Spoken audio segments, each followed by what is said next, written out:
Bom, Pedrão, por favor, Fred, Raquelzinha. Fica à vontade, Raquel. Dentro ou fora. Quem tiver pé pequeno vai embora, né, Fred? Bom, eu queria, em nome da Eduque, agradecer ao Pedro, à Pró-Reitoria Comunitária, por mais essa iniciativa que começa hoje, vai esquentar a PUC por 3 dias. Nós estamos aqui, eu e a Sônia, representando a editora da PUC, que lançou, né, com todo o apoio do festival, o Poesia na PUC no ano passado. Poesia na PUC é um movimento que vai se desintegrar no próximo momento, que é uma hashtag, né, que permite que alunos, professores e funcionários da PUC publiquem seus poemas, suas poesias, nas redes sociais, e a Sônia e a equipe lá está filtrando tudo para jogar num varal que vai ser aberto hoje à tarde, tá? E vai ficar esses dias na PUC. A gente teve a experiência ano passado de uma belíssima adesão, interação, visitação, né?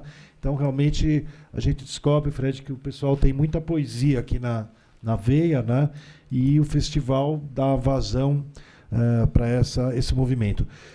Lembrando que a gente lança no final do ano, esse ano vai ser em novembro, um livro com uma seleção desses poemas que rolaram no festival. Então é um evento que começa agora, já começou antes, né? E se prolonga por mais essa ação. Vocês vão ser avisados, convidados, e convidar o Fred para estar presente aí, ver os nossos poetas ao vivo. E eu acho que é isso, né, Sônia? Não esqueci nada. Quem quiser participar, Poesia na PUC, hashtag Poesia na PUC, já está rolando. Já tem, hoje de manhã a gente viu, nesse fim de semana, mais de 100 poemas entraram pelas redes, né? Então é um movimento legal. Hoje a gente vai ter um papo com o Fred. Eu queria dizer que a gente, né, Fred, trabalhamos juntos durante mais de uma década. Eu estava na Secretaria da Cultura, lá no gabinete, com a Cláudia Costin, e quando chegou a hora de escolher o diretor da Casa das Rosas, que ia ser inaugurada no dia 10 de dezembro de 2004, né, depois de um período de reforma... 9. Hã? Dia 9. Dia 9? Por que ficou dia 10 na minha cabeça? Sei lá. Dia 9 de dezembro de 2004, o nome do Fred estava lá no meio, e eu fiquei muito empolgado por conhecer o trabalho dele. Eu era curador do Jabuti, o Fred já era premiado no Jabuti, então é um poeta, estudioso da nossa literatura, estudioso da poesia brasileira. Ele publicou em 2000 500 anos de poesia no Brasil, né? E a gente está sempre junto, né? Ele participou da Flipuc, já aqui conosco, promovendo a cultura, o debate, a agitação né, forte aí da cultura em São Paulo, no Brasil. O que mais que eu posso dizer, Fred? Nossa, foram tantas realizações, né? Tanta agitação. Casa das Rosas era uma casa de arte de vanguarda, com o querido o Aguilar, Zé Roberto Aguilar, e o Fred entrou numa proposta nova da poesia e literatura, Casa das Rosas Haroldo de Campos, que virou uma referência. Tem lá a biblioteca do Haroldo totalmente instalada, catalogada, disponível. Recomendo muito a visita. E é isso, né, Fred? Acho que você continua aí nas paradas de agitação e sempre acolhe aqui o nosso pedido da PUC. Antes de passar para o Fred, eu vou pedir para o Pedro, que está chegando quente aí para começar o festival. Agradecer a Raquel aí pelo apoio. TV PUC sempre presente. Pedrão. Muito obrigado. Eu vou fazer uso da palavra muitíssimo brevemente, né, para a gente poder começar esse festival. Queria agradecer muito aí a Eduque, ao José Luiz, a Raquel, a Sônia, por estarem juntos de mais esse festival. A Eduque é o que ajuda a compor o festival, porque ela corre paralelo com um caudal aí de contribuições, né, trazendo a poesia para o centro da cena e do debate. Ano passado foi belíssimo, esse ano não tem como ser menos belo, até porque vocês hoje compuseram com um evento inaugural de abertura, que é essa pessoa extraordinária que tem uma contribuição maravilhosa. O Festival da Cultura vai percorrer por 3 dias. O nome dele, o tema do festival é Cultura Insurgente, Criação como Resistência, chamando a atenção para, digamos, a relação da cultura com a contemporaneidade, políticas públicas, vozes, insurgências, vozes silenciadas, novas epistemologias, são temas que estarão percorrendo esses 3 dias. Nós teremos algumas atividades nos outros campi, inclusive o Poesia na PUC está também em Sorocaba, na Marquês de Paranaguá, e aqui teremos também uma jornada de ações culturais da própria comunidade, de alunos, docentes, fazendo música, fazendo poesia na prainha, usando a palavra. Então, espero que seja um festival muito vibrante, muito bonito.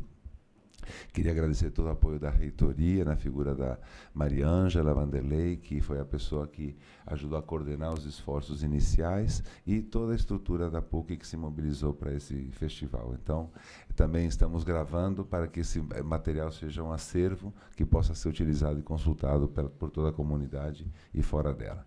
Então, eu quero aqui nesse momento dizer que eu declaro aberto o Festival da Cultura 2019. Com você com a palavra. Bom, obrigado pelas gentis palavras. Eu queria dizer o seguinte, que o que o Zé Luiz pedir, eu faço. Contanto que seja legal, né? E não fira as minhas filhas. O resto, né? Tá valendo.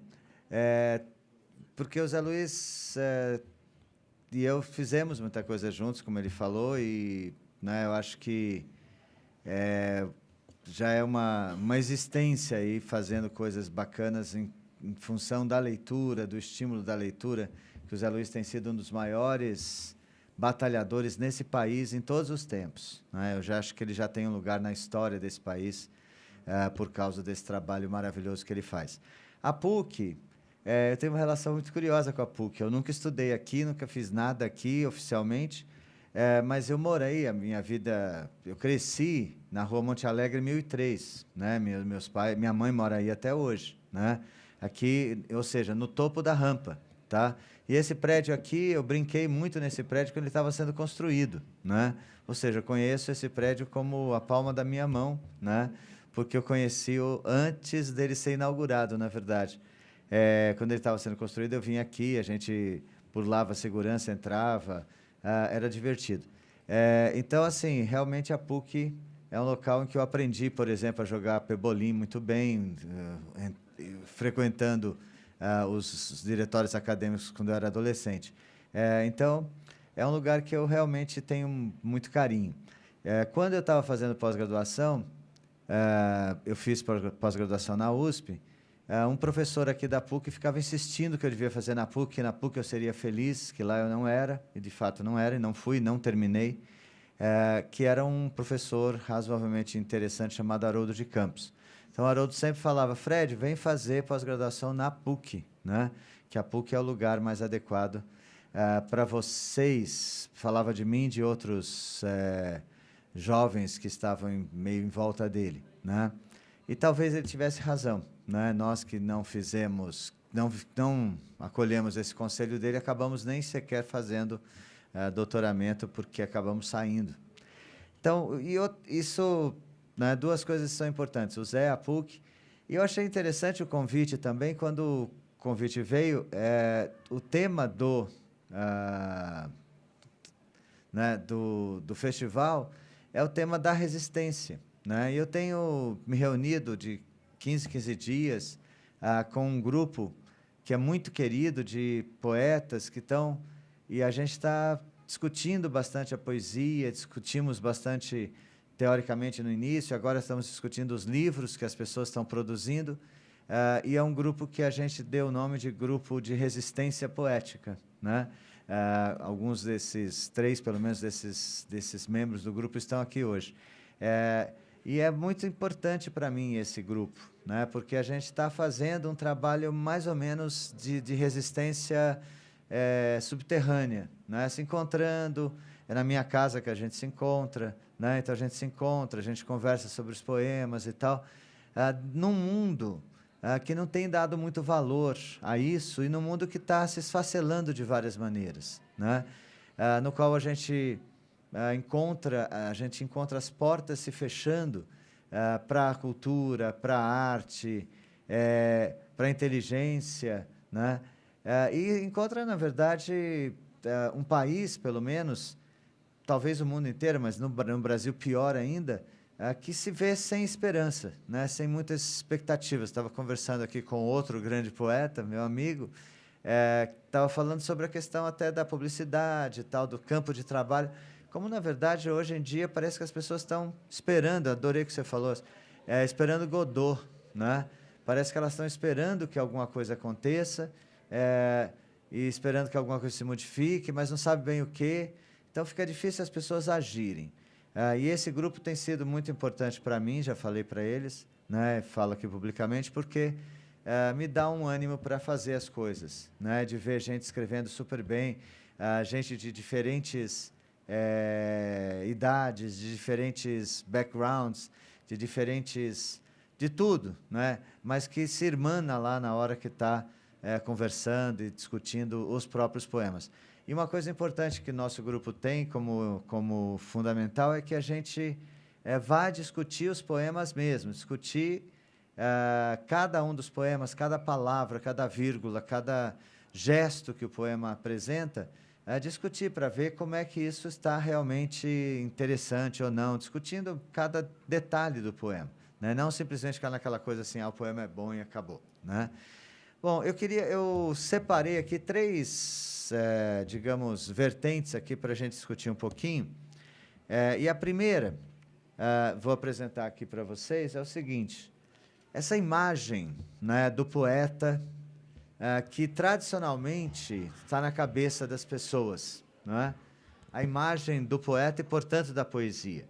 Aqui a gente tem três quadros, todos os três do século XIX, né, do romantismo, que apresentam poetas. Esse aqui é um quadro muito famoso do Richard Westall, que apresenta o George Gordon, Lord Byron, né, que acabou sendo, para o século XIX, digamos assim, o paradigma do poeta, né? Vocês podem perceber que é um quadro que apresenta o Byron pensativo, sonhador, né?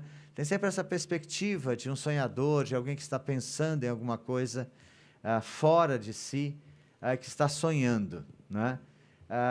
É claro que esse quadro corresponde um pouco à vida desse homem chamado Lord Byron, que influenciou não só pela sua poesia, mas por sua biografia, né? Digamos que a vida do Lord Byron, o fato dele ter a ideia, né, tem todas as lendas em torno dele. O que aconteceu? O Lord Byron tinha 16 anos quando ele herda o castelo de Newstead e o título de Lord Byron.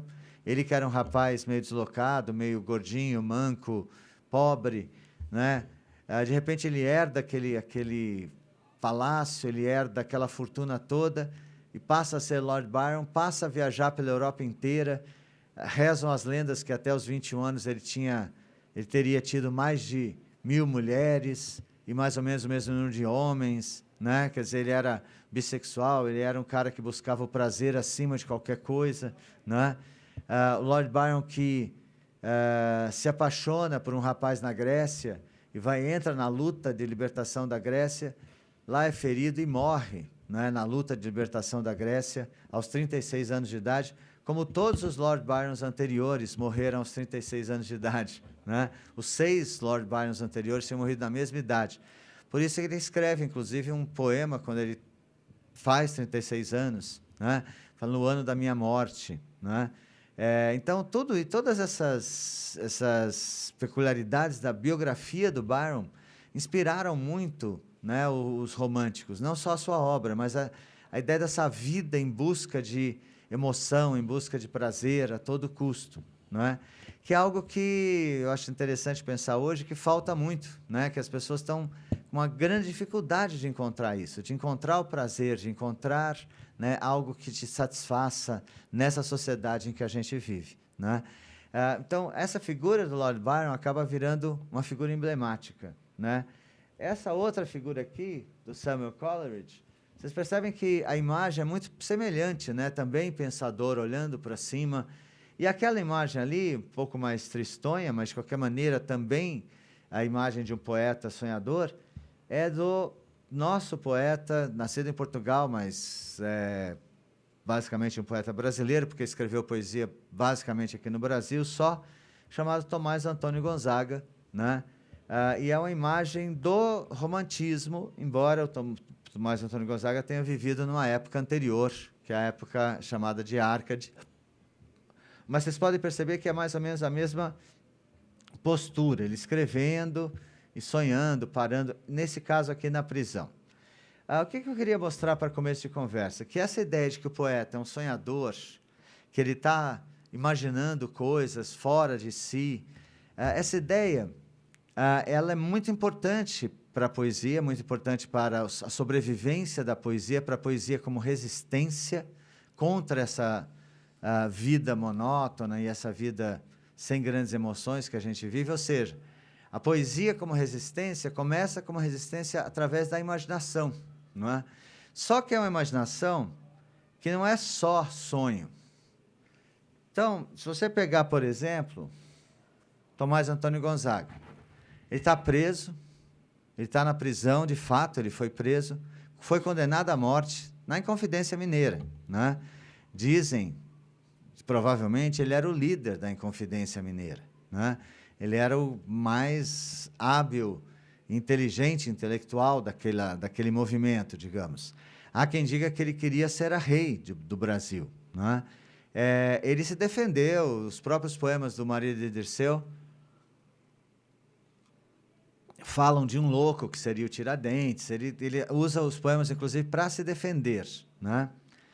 Mas olha só, esse poema aqui ele escreve, essa lira, ele escreve na cadeia.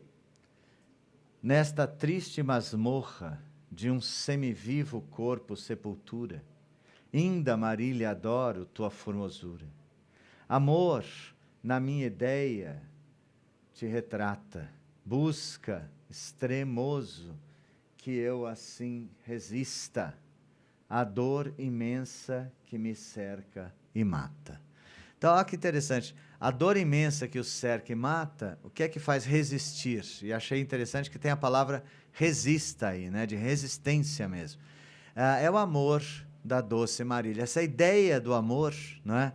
Essa ideia que é tão cara aos poetas clássicos, né? Aos poetas que seguem os ditames da arte clássica, como o Tomás Antônio Gonzaga. Mas essa ideia, ele está na masmorra, é um fragmento que, do ponto de vista da história literária, a gente classifica como pré-romântico, porque é um fragmento que já mostra um grande sentimento, um grande sofrimento, embora use digamos, a forma clássica. Vocês percebem que o cara está lá, sofrendo, gemendo, absolutamente torturado, mas ele, de qualquer maneira, ele usa a métrica regular, a rima, né? Usa todos os processos poéticos tradicionais. Então, quando a gente pensa assim, a imaginação é que salva. Sim, a imaginação e a imagem, essa ideia, a formosura da Marília, né, é que faz com que o Dirceu, ou seja, o Tomás Antônio Gonzaga, consiga resistir naquela prisão. Beleza, essa ideia, essa imaginação. Mas essa imaginação é cheia de regras, né? É cheia de normas, formas que ele vai seguindo. Se vocês pensarem, por exemplo, nesse caso aqui, que eu acho um dos mais interessantes da história da literatura, do poeta inglês Samuel Taylor Coleridge, né? O Coleridge, ele conta na sua biografia que lá por volta de 1789, ele estava em casa, numa casa de campo, com uma dor de cabeça terrível, não conseguia dormir, e ele conta que tomou um remédio, só que ele não sabia que esse remédio era alucinógeno. Ele não sabia, ele disse que não sabia, né? Tomou esse remédio para dor de cabeça e foi dormir. No sonho, ele sonhou um poema todo. Um poema intitulado Kubla Khan, que era um poema sobre a construção de um palácio maravilhoso chamado Xanadu, né? Um palácio que seria o grande palácio do Kubla Khan. Kubla Khan, né, era o herdeiro do Gengis Khan, né? Kubla Khan era o grande rei da Índia que o Marco Polo conheceu, né, quando Marco Polo foi para a Índia, né? E ele sonha, né, com Kubla Khan construindo o seu palácio de Xanadu. Diz ele que sonha o poema todo. Quando ele acorda, ele começa a escrever o poema, colocar o poema no papel, mas alguém bate à porta, ele atende, começa a conversar sobre tratar algum assunto absolutamente corriqueiro, cotidiano, volta e tinha esquecido o resto do poema. Então o poema é incompleto, né? Esse poema foi traduzido de uma forma brilhante pelo Décio Pinhatari, tem uma tradução bonita do Décio, né? E reparem, um poema que foi sonhado. Então vocês podem imaginar assim, isso é o exemplo típico, sonhado mais do que sonhado sob efeito de drogas, né? Então o nosso amigo Coleridge é o precursor de Jimi Hendrix, né? E de todos esses que morreram aos 27 anos, né? Drogados, jovens. Os beatniks também, sem dúvida, né? Essa ideia de que você pode se drogar ou beber e tal, e através desse estímulo químico você realmente consegue compor um grande poema, etc. Muito bem. Ele sonha... Tem um comentário sobre isso de um grande escritor argentino chamado Jorge Luis Borges, né? O Borges tem um ensaio, não sei se alguém aqui conhece, um ensaio chamado El Sueño de Coleridge, né? Pedrinho, El Sonho de Coleridge, né? O que é El Sonho de Coleridge? É o sonho de Coleridge, tá? Esse é o ensaio do Borges. O que ele fala? Ele diz o seguinte, que Coleridge conta essa história, tudo bem e tal. Só que ele não sabia, só vai ser descoberto depois da morte dele, né? Meados do século XIX, que o palácio de Xanadu foi sonhado pelo Kubla Khan. Esse dado ele não tinha, né? Então ele fala, o Coleridge fala que sonhou sobre a construção do Kubla Khan, do Xanadu, que foi sonhado pelo Kubla Khan, sem saber. Então o Coleridge termina até o ensaio dele falando assim, será que os sonhos se comunicam? Né? Acrescentando nessa mística, né, dessa história da criação de um poema no sonho. Bom, tudo isso eu estou colocando para vocês, mas olha só o comecinho do poema. Só o comecinho. Eu coloquei aqui em inglês para a gente pensar na sonoridade, né? No arranjo. Aqui tem uma tradução absolutamente literal, muito correta, do Alípio Correia de Franco Neto. Mas em inglês como é que é? In Xanadu did Kubla Khan a stately pleasure-dome decree. Pleasure-dome decree. Whereof the sacred river ran. River ran. Vocês percebem, né, a aliteração do R, a aliteração do D ali, dome decree, né? Where the sacred river ran, through caverns measureless to man, down to a sunless sea. Então o R vai se transformando em S aqui, né? To a sunless sea. É lindo, assim, é de uma sonoridade incrível. Agora, tudo rimado, tudo metrificado, ou seja, cheio de regras. Bom, então que sonho drogado é esse? A gente imagina o sonho drogado totalmente, né? Mas ele sonhou um poema todo metrificado, todo rimado, todo certinho. Pô, então, peraí, até no sonho dele, claro, o Coleridge dominava isso. Né? Tem gente que duvida que ele sonhou, fala que é mentira dele, que isso é lenda romântica e tal, era para, né, impressionar. Pode ser. Eu não sei se eu duvido se ele sonhou, eu acho que, posso até acreditar que ele tenha sonhado, mas um cara como Coleridge, que pensava tanto a poesia, que trabalhava tanto com poesia, na hora que sonha, até na hora que sonha, ele sonha com sonha o poema com regras, né? Ele sonha o poema rimado, ele sonha a literação, ele sonha essa sonoridade. Tudo isso faz parte do sonho do Coleridge, né? Ou seja, na verdade, o que eu queria colocar é que na poesia, a criatividade ou a imaginação, a gente pode chamar de um sonho com regras, né? É um sonho, mas é um sonho que tem regras, como esse sonho do Coleridge, tá?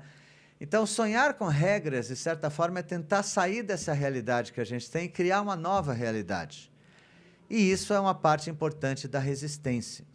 Não a resistência boba, né, de falar assim, a poesia é resistência porque o poeta luta contra as regras da sociedade, né, abaixa o poder, né? Nada, não é isso, não é essa coisa tola. É realmente, a poesia pode ser uma resistência, né, por criar uma nova realidade, por criar novas regras, por criar um sonho, né, que tem as suas próprias regras, que tem o seu próprio mecanismo de funcionamento, e você, como poeta, você cria essa nova realidade, né, como faz o Coleridge ao criar o Kubla Khan, ou como todo e qualquer poeta que vai escrever um poema, vai se debruçar sobre problemas de som, de sentido, né, e assim por diante.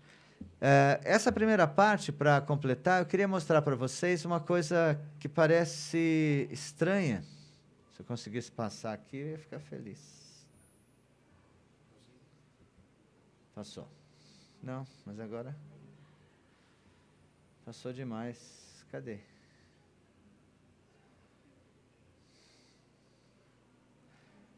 Queria mostrar isso aqui para vocês, ó. Um grande cientista behaviorista chamado Henri Laborit tem uma participação muito interessante num filme chamado Mon Oncle d'Amérique, Meu Tio da América, do Alain Resnais. Não sei se vocês conhecem, algum de vocês viu esse filme e tal. Eu tenho um trecho do filme aqui, só que está em francês, mas a Helena pode traduzir para a gente, né, Helena? Nem precisa tradução, porque dá para a gente entender. Que é? Ele apresenta para a gente uma experiência, nesse filme, Meu Tio da América, né, de 1980, que é uma experiência com ratos, que ele extrapola para o comportamento humano. Aliás, o filme faz isso, o filme é engraçado, o filme mostra as pessoas usando até máscara de rato e tal, até exagera um pouco nessa metáfora. Mas o que aparece nessa metáfora? Eu vou mostrar para vocês a experiência. Daí a gente traduz e conta direitinho o que está acontecendo aqui. Se eu conseguir... O som... Tem alguém aqui que... Deixa eu ver se eu consigo aumentar o som aqui. Aqui, tá.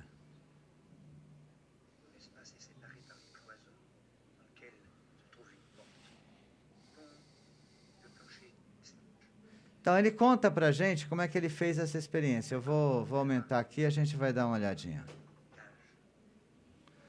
Ó, na verdade, o que ele faz? Ele coloca dentro de uma jaula um rato.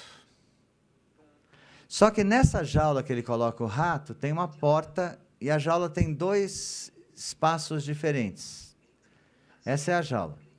Tem dentro do chão, dá choque no rato. Só que tem uma luzinha que toca, um sinal que toca sonoro, para avisar o rato de que vai ter o choque. Toca o sinal, no começo o rato toma o choque, mas depois ele percebe que pelo som e pela luzinha, que ele pode passar para um outro lado, para não levar o choque. Estão entendendo o que eu estou falando? Então, ele, antes de vir o choque, ele vai para o outro lado. Então, isso é feito durante 12 minutos por dia, durante 7 dias.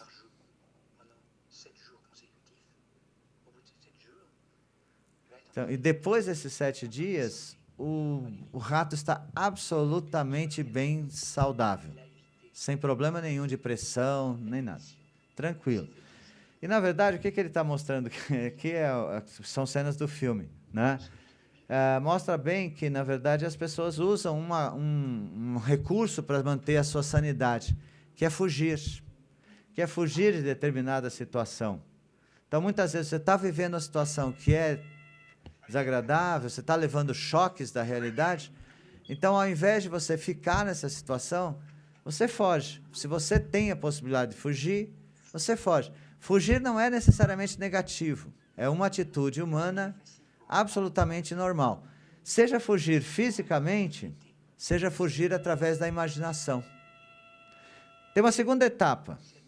Ele coloca o rato sem porta e começa a dar os mesmos choques.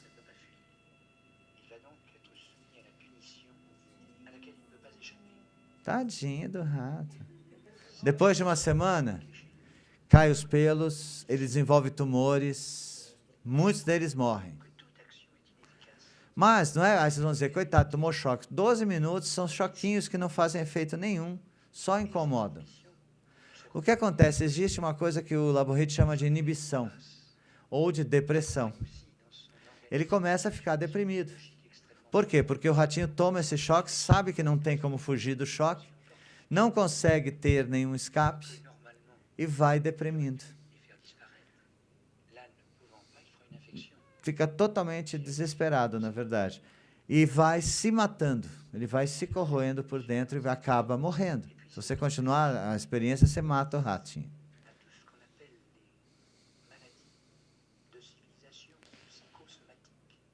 E ele acabou de falar aqui que se chama o mal da civilização psicossomática, que é a depressão.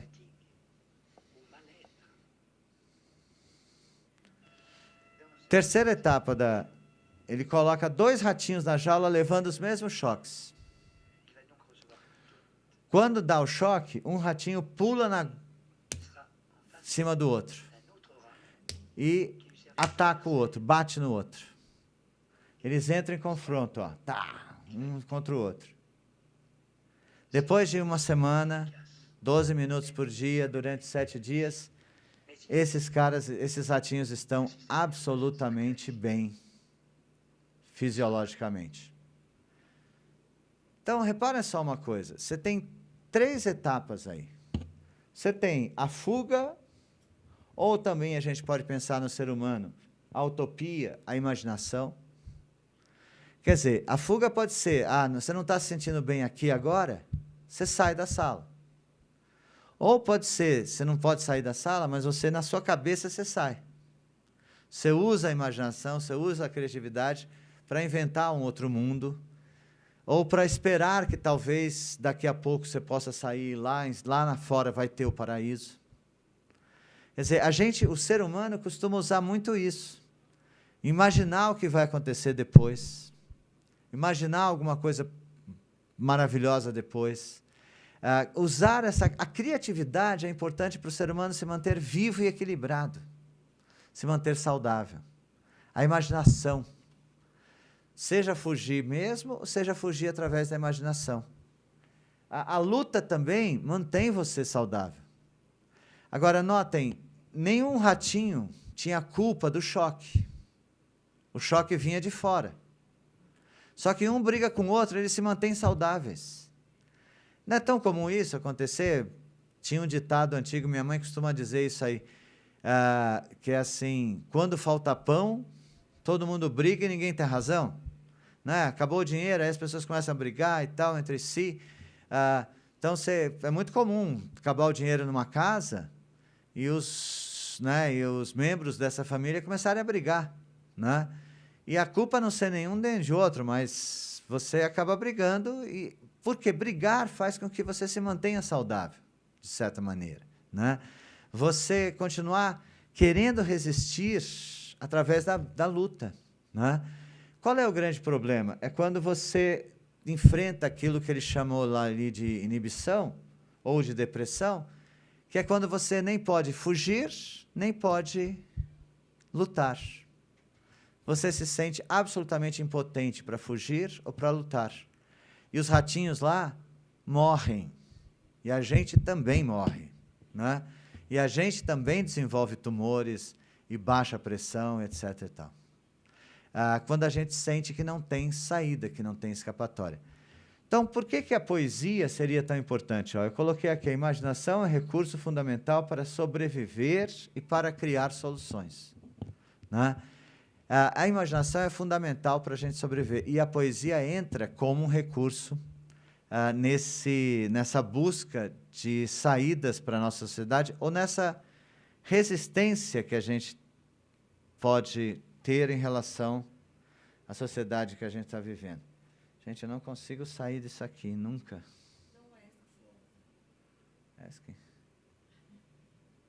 Ah, tá fora. Isso mesmo. Bom, olha, o sujeito que estudou a fundo a questão da linguagem poética foi um sujeito chamado Roman Jakobson, né, que a boa parte das pessoas que já ouviu falar, que inventou as funções, né, da linguagem, entre elas a função poética. Na verdade, o que ele diz? Que a linguagem, consciente de sua forma e de sua força, constitui a linguagem poética. Essa consciência da forma e da força é que faz com que você esteja escrevendo poesia e não usando a linguagem na comunicação. A função poética para o Jakobson não entra só na poesia, entra também na prosa, na propaganda. Toda vez que você esteja absolutamente consciente do que você está fazendo com a linguagem. Eu acrescentaria a isso essa frase do Ezra Pound, que dizia que grande literatura é simplesmente linguagem carregada de significado até o máximo grau possível.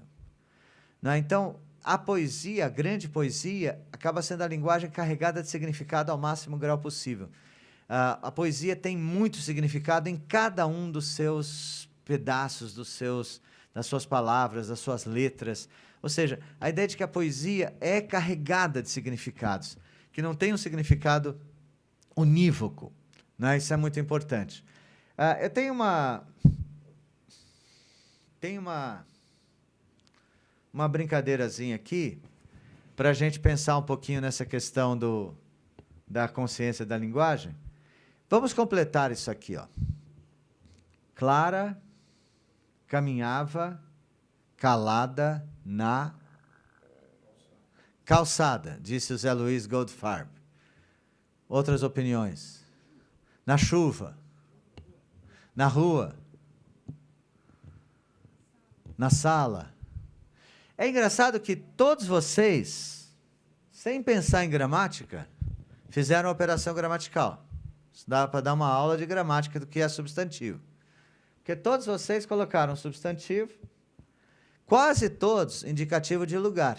Sala, rua, calçada. Chuva não é indicativo de lugar. E aí já fica um pouco de caminhava calada na chuva. A gente pode dizer que ficaria mais poético, até por causa desse estranhamento. Se você falar assim, caminhava calada na emoção, fica mais estranho ainda. Daí estaria outro estranhamento poético. Agora, 99,9% das vezes que eu peço para as pessoas fazerem isso, eu já pedi para milhares e milhares de pessoas, a primeira palavra que vem é calçada. Foi a que o Zé... Eu não combinei com o Zé. Não tinha nada combinado. Juro por Deus. E não sei se ele acha que ele nunca viu isso aqui. Tá? Então, ele falou calçada. Por que calçada? Eu acho calçada o mais adequado. Por que calçada seria o mais adequado? A literação. Legal. Né? Clara caminhava calada na calçada. Você tem a literação do C. Mais alguma coisa?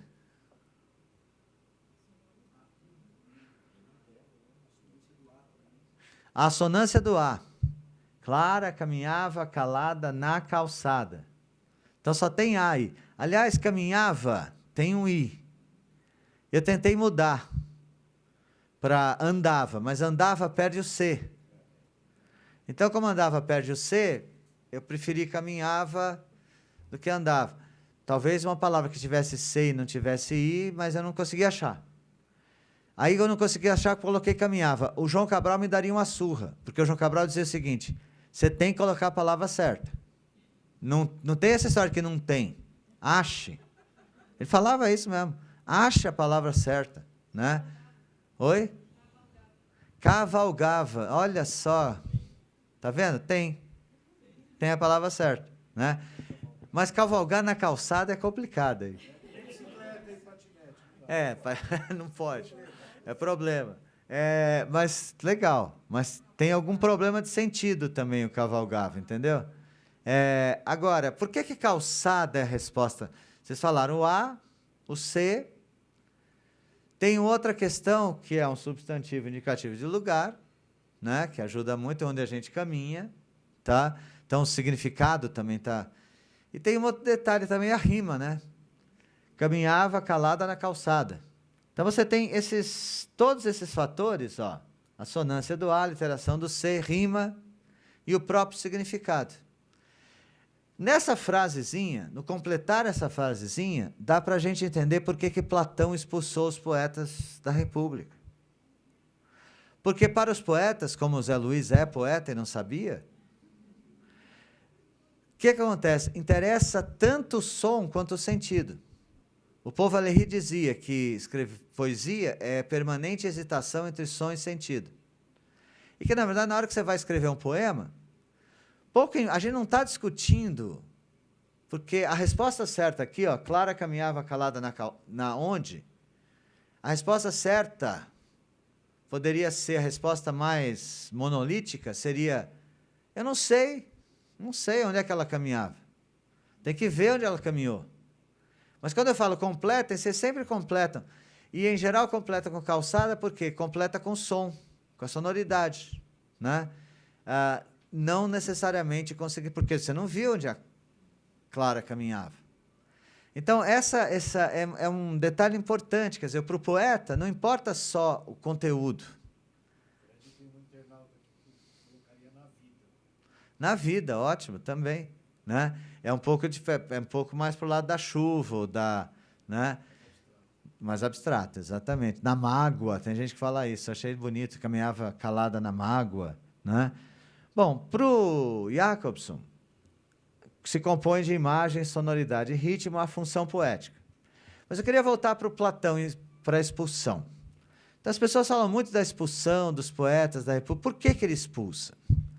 Onde é que está isso, né? Se vocês olharem, a República tem 10 partes.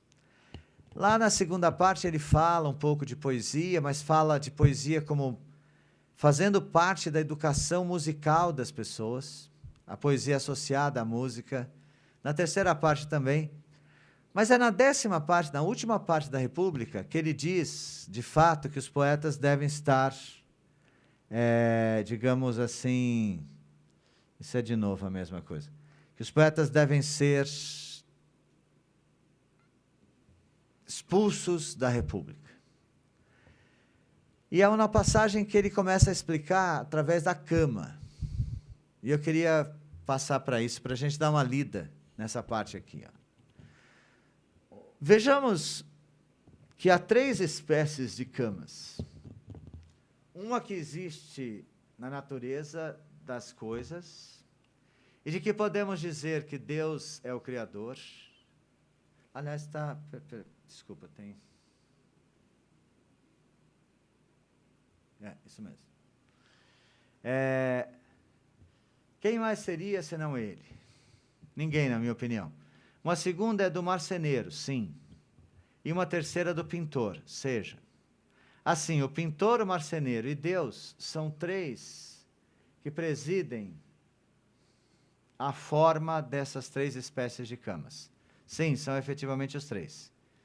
O que são esses 3, na verdade? O que ele fala? Ele fala o seguinte, para o marceneiro fazer uma cama, no começo ele até fala, tem várias camas, várias cadeiras. O marceneiro vai fazer uma cama. Para ele fazer uma cama, na verdade, ele faz uma cama usando a ideia de cama que ele tem na cabeça. Então, na verdade, ele tem uma ideia de cama, e essa ideia de cama, é essa que ele está falando aqui, que foi feita por Deus. É a ideia, é o conceito de cama. Esse conceito de cama é diferente da cama que foi fabricada pelo marceneiro. E ele não usa termos para isso, tem gente que usa ícone. Eu diria que é mais próximo do que o Saussure falava quando dizia do signo linguístico, que é o seguinte: a cama real feita pelo marceneiro ali, ela é o referente, é aquilo do qual você fala, por exemplo, quando você fala em cama, aquela cama. Agora, o conceito de cama vale para qualquer cama, não só para aquela. Esse conceito é aquilo que o Saussure chamava de significado. E ele fala que tem uma outra instância de cama, que é quando o pintor pinta uma cama. E ao pintar uma cama, pega Van Gogh lá, aquele quadro famoso que ele pinta a própria cama.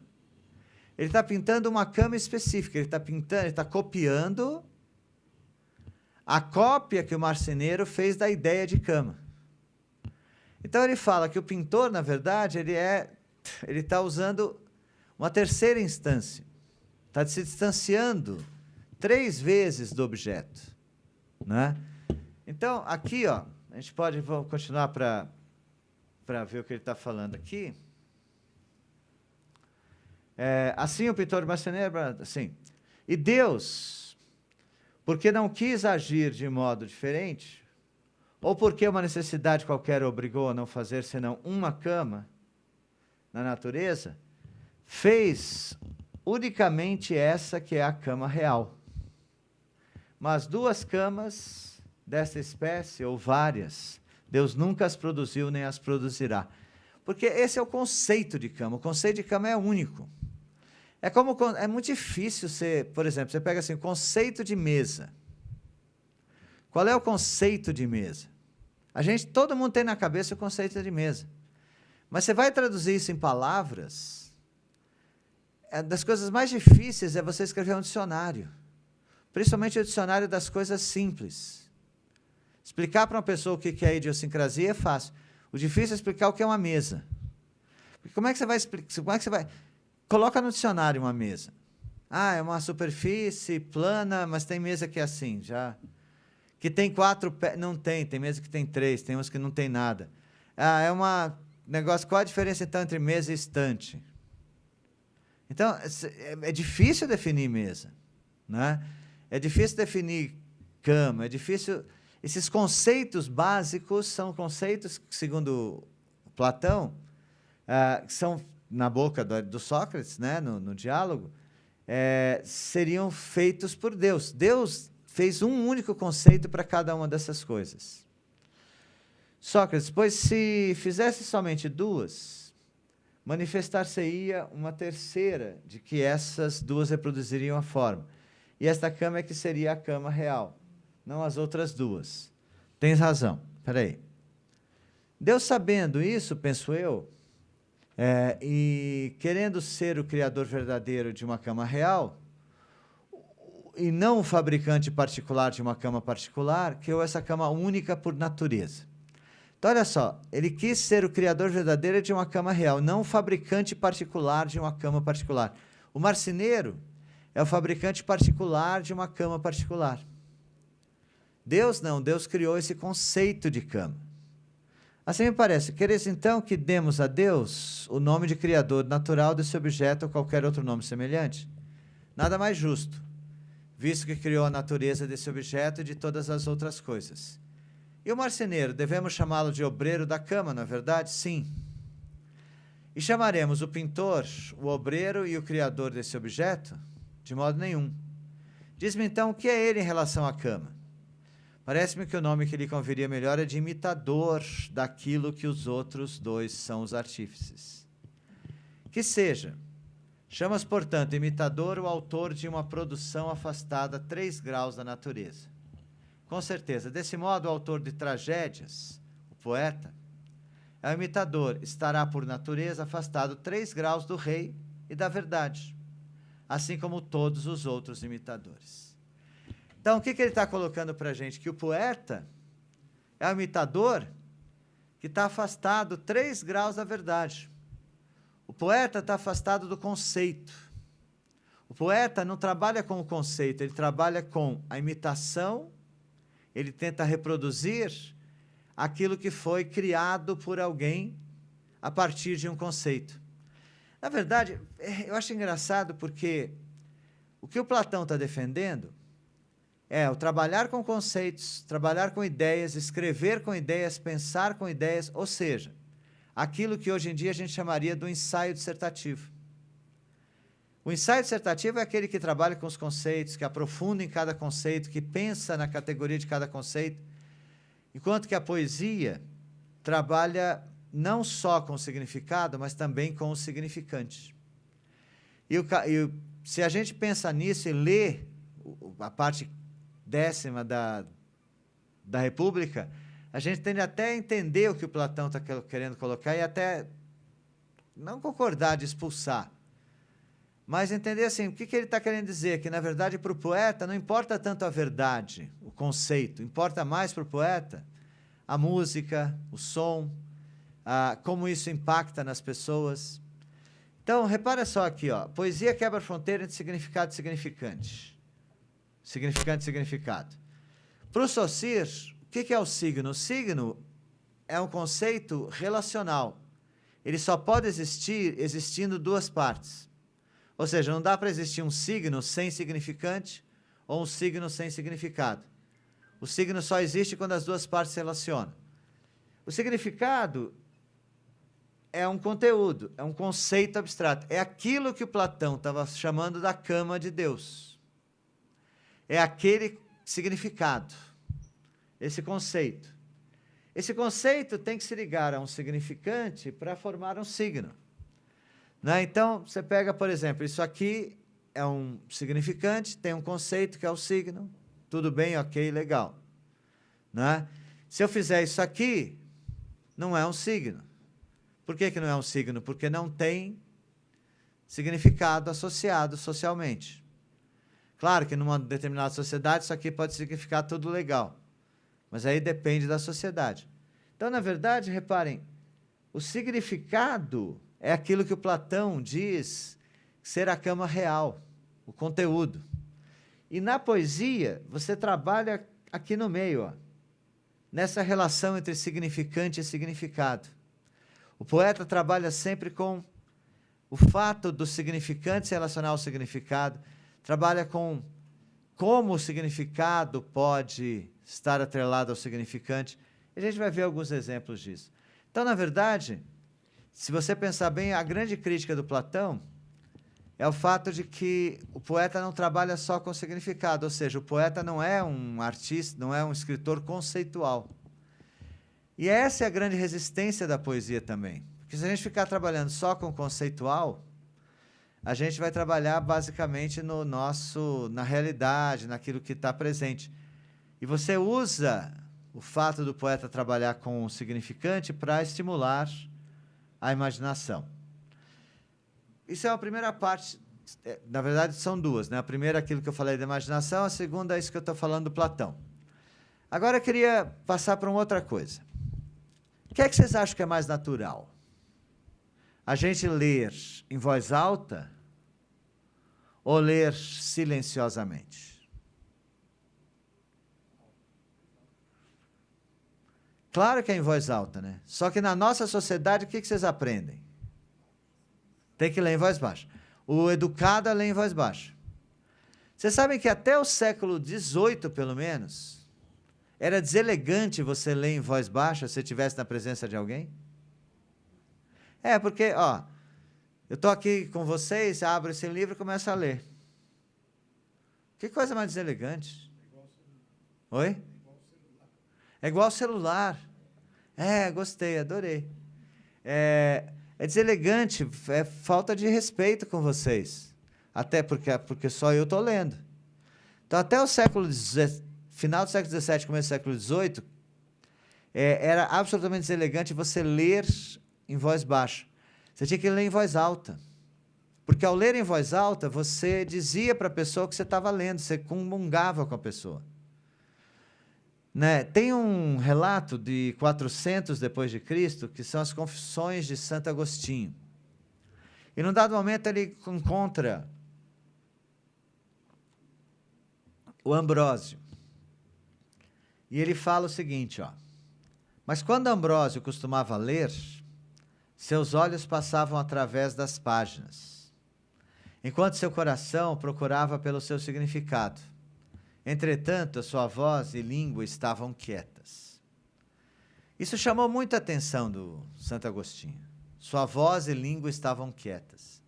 Porque o Ambrósio foi a primeira pessoa, na verdade, que ele viu lendo em voz baixa. Ou seja, lendo em silêncio. Os relatos são de que os gregos só liam em voz alta.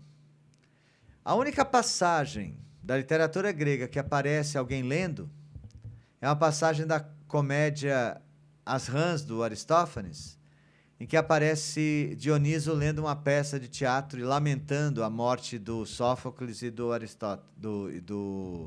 Eurípides. E ele está lá lendo a peça e lendo em voz alta. Né? A única passagem que aparece. Para os gregos só havia leitura em voz alta. Não havia ninguém imaginava na Grécia ler em voz.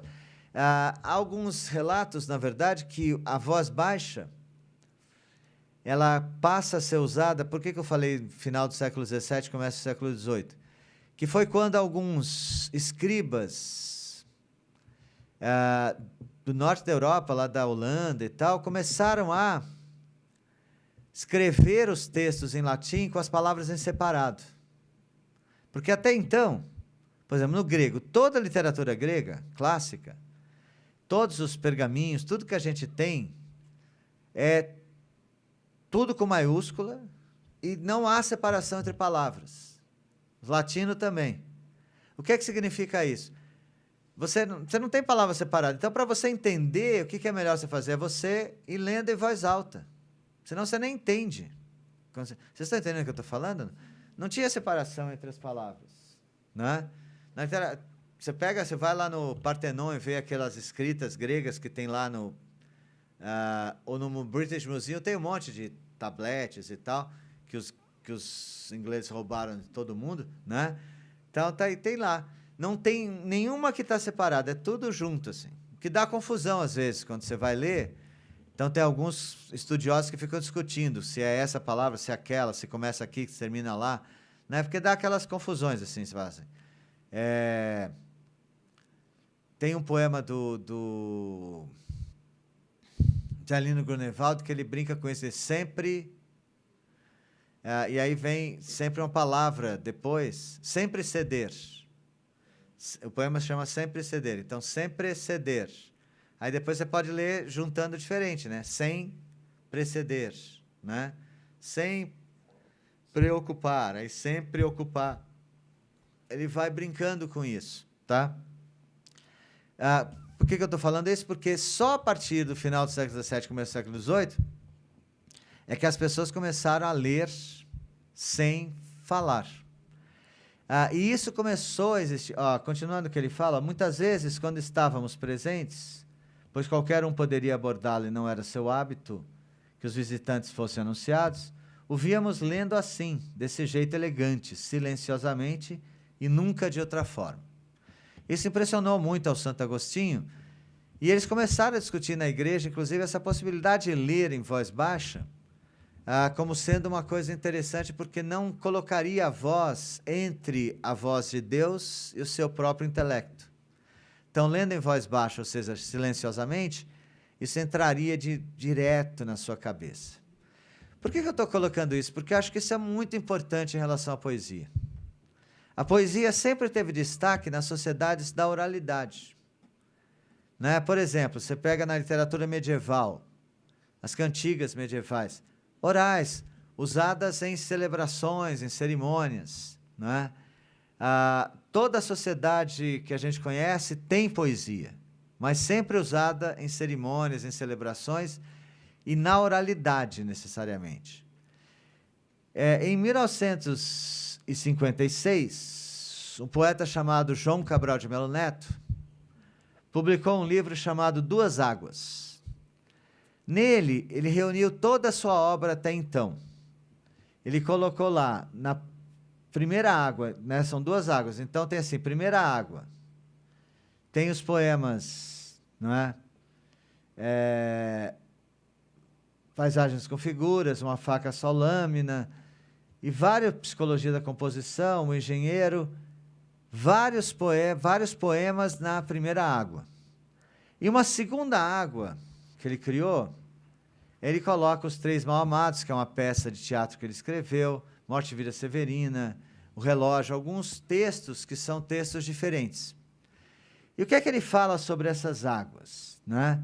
Eu escrevi até aqui isso aqui foi um texto que eu escrevi sobre João Cabral, e que eu escrevi o seguinte: ao termo água, se refere às superfícies planas que constituem um telhado. Água de telhado, telhado de uma água. E aponta para a divisão da obra de João Cabral entre uma forma de poesia mais rigorosa, mais cerebral, de público mais intelectualizado e restrito, é a primeira água. Ou seja, é uma literatura que vai ser lida em voz baixa, em silêncio. Então ele imagina que essa parte da literatura dele vai ser lida em silêncio, é uma literatura mais complicada. E uma segunda parte, a outra forma poética, voltada para um auditório mais amplo, uma poesia mais relaxada, mais popular, mais oral e dramática, a da segunda água. Então, o João Cabral imagina, então, a primeira água, que é uma poesia complexa, e uma segunda água como Morte e Vida Severina, como Os Três Mal-Amados, que são obras que ele mesmo não gostava. Ele falava que não gostava do Morte e Vida Severina, que era muito relaxada, né? São obras mais para você ouvir do que para você ler. Vocês já devem ter tido a experiência de ouvir um poema e ter dificuldade na hora que você lê, você entende. Há outros poemas que você consegue ouvir e fica na boa. E o João Cabral diz que esses poemas que você consegue ouvir, né, e entende, são poemas da segunda água. Por que eu estou colocando isso associado àquela história lá do falar baixo, do ler em voz alta ou ler em voz baixa? Porque, na verdade, a poesia foi perdendo território na leitura. No século XIX, no século XX, digamos que houve um predomínio do romance, e principalmente o predomínio da leitura em voz baixa. A ideia da pessoa no quarto, lendo uma história, se perdendo nessa história. Havia, inclusive, uma ideia de que isso não fazia bem para as mulheres, porque as mulheres começavam a devanear. Isso no século XIX e no começo do século XX. Né? Aquela ideia de que as mulheres eram um público predominante dos romances, está no Machado de Assis, né? Está em vários escritores daquela época. Reparem só, essa leitura em voz baixa do romance é uma leitura mais fluente, a leitura de uma história que não precisa de detalhes. Agora, a poesia não. A poesia passa a ser... A poesia também, no século XX, vai passar a ter um confronto entre essas duas águas. Vamos pegar, por exemplo, São Paulo. São Paulo, a partir do modernismo, passa a ser um estado, ou uma cidade, mais propriamente dita, no qual você tem mais a primeira água do João Cabral.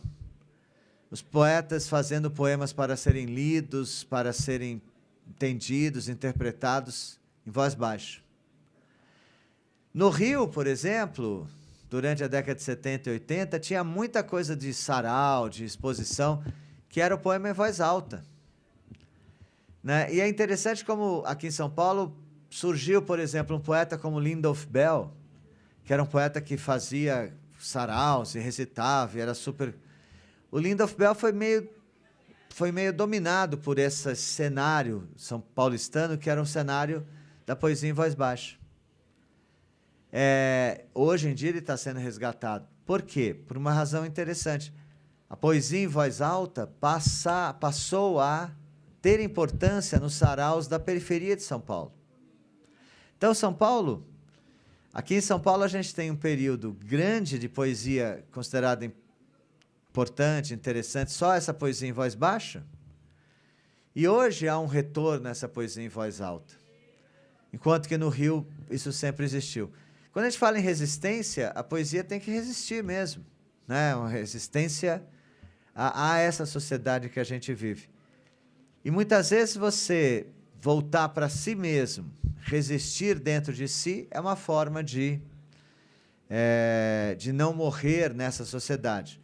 Mas a outra forma é ir para fora e ser usada como sarau, como evento. Achei muito interessante que o Zé Luiz estava me contando hoje que fez esse projeto de poesia na PUC, e tem muita gente que escreveu, muita gente que mandou poema, muita gente que fala o poema. Isso é muito importante, né, hoje em dia, que a poesia retome esse lugar de uma poesia que é... Então, seja Platão, seja as pessoas que dizem que não gostam de poesia, normalmente são contrárias ao uso da palavra no múltiplo sentido e a brincadeira com a palavra, a brincadeira da sonoridade, a brincadeira que a palavra permite. É mais essa lógica do ensaio dissertativo. Eu queria mostrar para vocês alguns poemas que eu acho que são muito interessantes nessa questão da resistência a vários detalhes da nossa vida. Um deles é esse poema aqui, do Augusto de Campos, chama-se Psil. Esse poema é impressionante como resistência. Foi escrito em 1966. Ou foi escrito ou foi montado, digamos assim. Porque o Augusto pegou o quê? Pegou várias notícias de jornal, recortou. O original está na casa dele, são jornais mesmo, são jornais recortados. Psil, 1966. Brincando com o Augusto, eu falei, Augusto, você devia ter sido preso e torturado. Porque é um poema absolutamente contra a ditadura militar. Aí vocês vão dizer, mas como você está falando isso? Por quê? A grande vantagem da poesia é que a boa poesia, se torna muitas vezes ilegível para os idiotas. Então, normalmente, imagina se os caras da censura iam ler isso aí e entender. A censura pegava algumas coisas, às vezes funcionava em bloco, né? Tudo que era do Chico era censurado. Né? Então, o Chico podia até escrever uma coisa... Tem aquela história daquela música do Chico que ele fala que não tem nada a ver. Que ele fez uma musiquinha e tal, aquela... você gosta de mim, mas você não gosta de mim, mas sua filha gosta. E aí falam que ele falou para a filha do gás. Que aí começa... O Chico até hoje fica irritado com isso, que ele fala que nada disso, que ele não pensou na filha do gás ou coisa nenhuma. Hã? Nem conhecia, nem sabia que ela estava... Mas as coisas começam a... Só que ele escreveu aquela música e passou pela censura com o pseudônimo Julinho da Adelaide, né? Que ele passou várias músicas porque... Mas aqui, ó. Por que ele deveria ser preso e torturado? O poema se intitula Psil e foi escrito em 1966. 2 anos depois do golpe militar. Está aí o golpe militar? Tem alguma palavra que vocês veem aí que...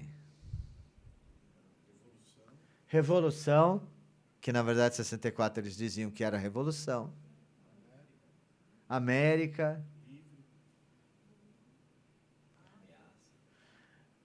Tá vendo? Tá aí, né? Tá tudo meio jogado. Ameaça.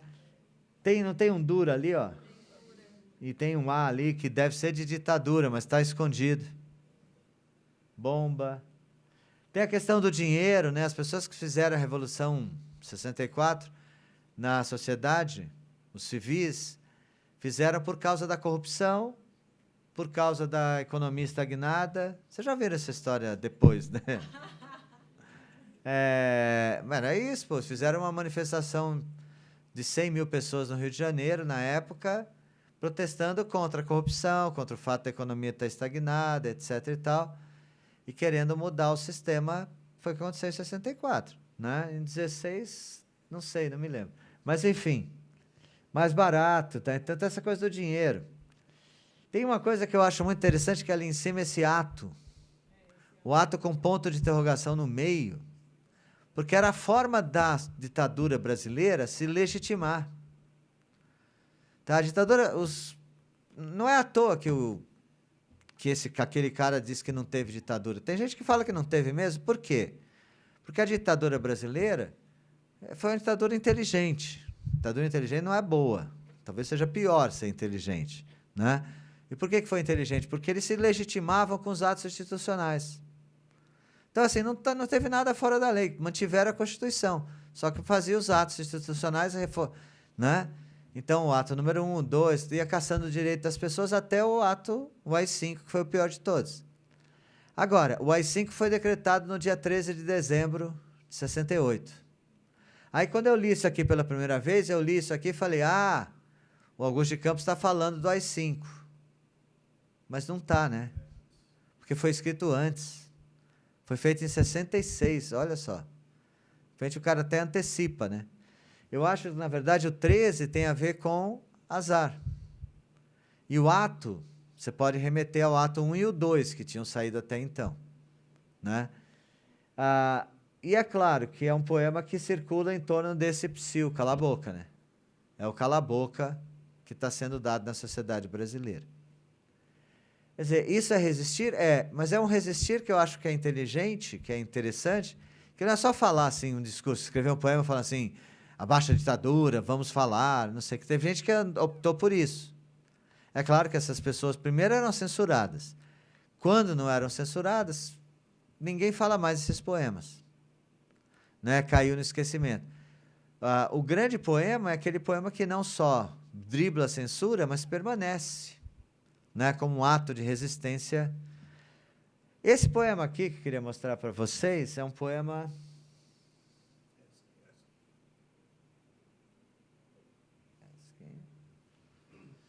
Um poema do Sebastião Choalete. Foi publicado num livro de 1979 chamado Antilogia. Opinião sem ter razão. Sebastião Choalete. Há centenas de 13 anos, eles querem ver prevalecer. E carrego comigo, nada no bolso e nas mãos, a não ser frascos de vitriolo. Esse poema, tão curtinho, não é? 6 versos, um título, mas é um poema também que renderia talvez para o Sebastião uma bela prisão. Vocês vão dizer, não estou entendendo por quê. Primeira coisa interessante é que o poema foi escrito em 77. Então, toda vez que ele foi publicado, ele saiu com a data de 1977. O que é que isso explica aí? 13 anos. Portanto, 13 anos de ditadura. Há centenas de 13... E é legal porque 13 anos numa ditadura são centenas de anos. Eles querem ver prevalecer. Quem seriam esses eles que querem ver? Os militares, né? A ditadura.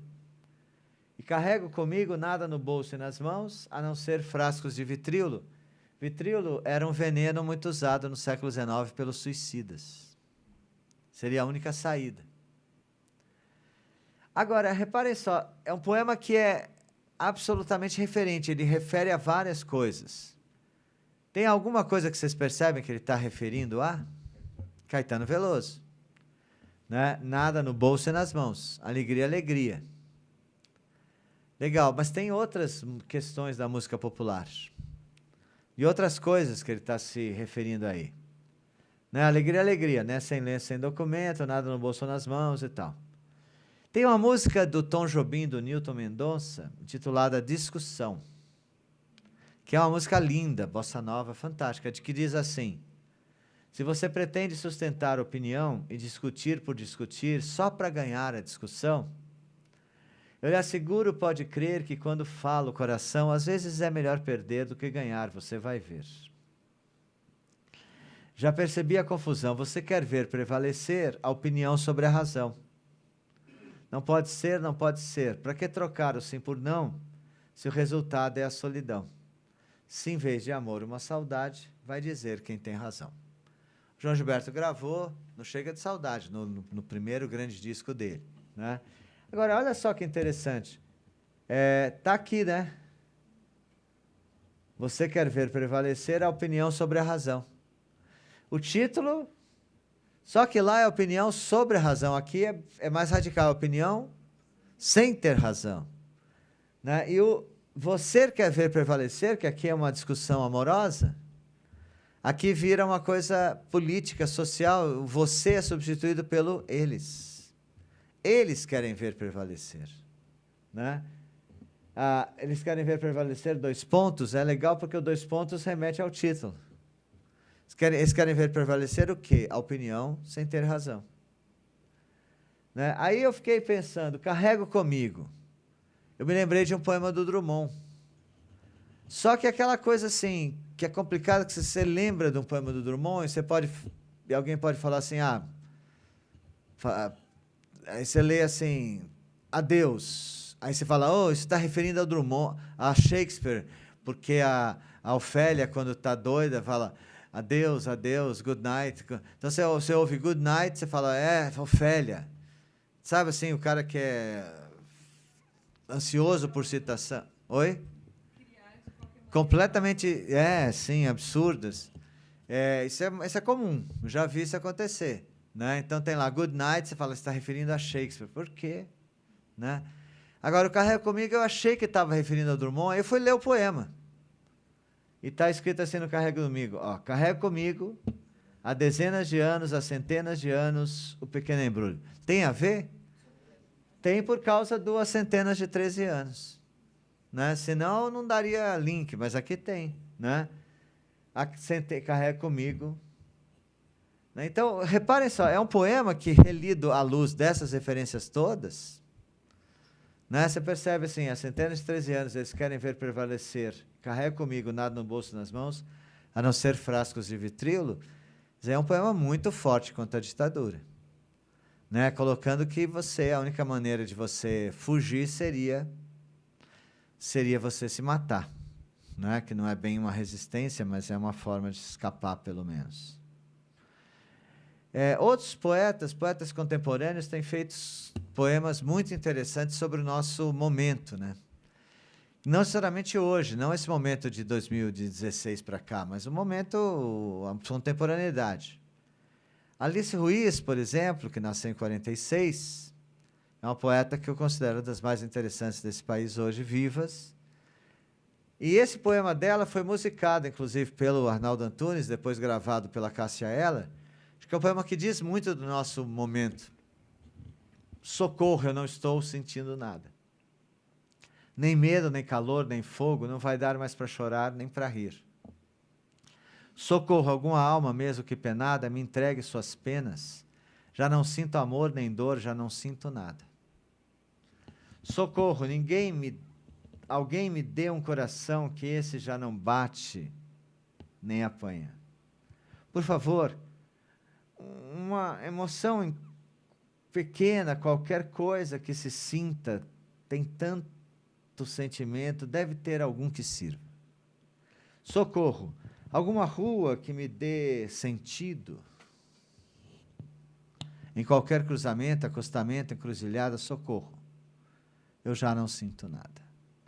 Então, esse poema é muito interessante sobre a questão das pessoas anestesiadas. Né? A gente vive numa sociedade que cada vez está precisando mais para a gente sentir.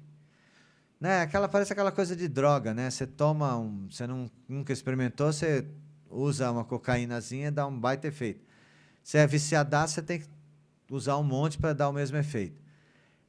Seria mais ou menos isso na realidade hoje. Né? A gente está bombardeado de informação o tempo inteiro, então para a gente sentir alguma emoção, para a gente se emocionar de alguma maneira, a gente precisa de algo muito forte. Então ela revela essa ausência, né, de emoção, e pede, nesse socorro, pede uma emoção, pede para sentir alguma coisa. E eu acho que ela consegue um belo poema nesse sentido, traduzindo aquilo que boa parte da gente vive mesmo. Um outro é esse moço aqui chamado Rui Proença, que nasceu em 57. O Rui é engenheiro de Minas, inclusive. Né? A profissão dele não tem nada a ver com a poesia. Mas um poeta muito interessante. Eu adoro esse poema e acho que é um dos mais significativos para a minha geração. E eu espero que não tenha que fazer uma terceira parte nesse poema, um adendo. Chama Tiranias. Antigamente, diziam, cuidado, as paredes têm ouvidos. Então, falávamos baixo, nos policiávamos. Hoje as coisas mudaram. Os ouvidos têm paredes. De nada adianta gritar. Acho muito interessante como esse poema é um dedo na ferida mesmo do nosso tempo. Antigamente diziam, por quê? Porque realmente você não podia falar nada, né? Você tinha medo. Eu comecei a dar aula em 1979, no ano que eu entrei na faculdade, lá de física, que o Zé também fazia física. 1979, 40 anos atrás. Ainda estávamos na ditadura. Eu comecei a dar aula numa escola aqui do lado, que é o Colégio São Domingos. Eu dava uma aula de recuperação de matemática e não tinha aula na sala, tinha aula na PUC. Ali no corredor, sabe o corredor da PUC, entre a Monte Alegre e a Cardoso? A gente dava aula lá. E aí chegou uma vez uma menina, em 79, chegou para mim uma menina, acho que estava na 6ª série, chegou para mim e falou assim, Fred, o que é subversivo? Eu falei, aí depende, né? Bom, por que você está falando? Meu pai falou que aqui na PUC só tem subversivo. Eu falei, bom, por que seu pai falou isso? Ele falou inclusive que ele veio aqui e prendeu um monte.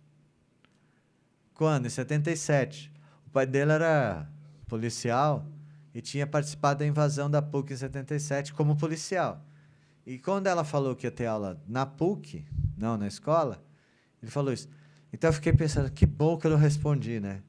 Ainda em 79 a gente tinha esse medo, né, das palavras, das paredes falarem, né? A menina perguntar o que é subversivo, eu podia ter falado, subversivo é um cara legal, que acaba com esse negócio, desse regime idiota.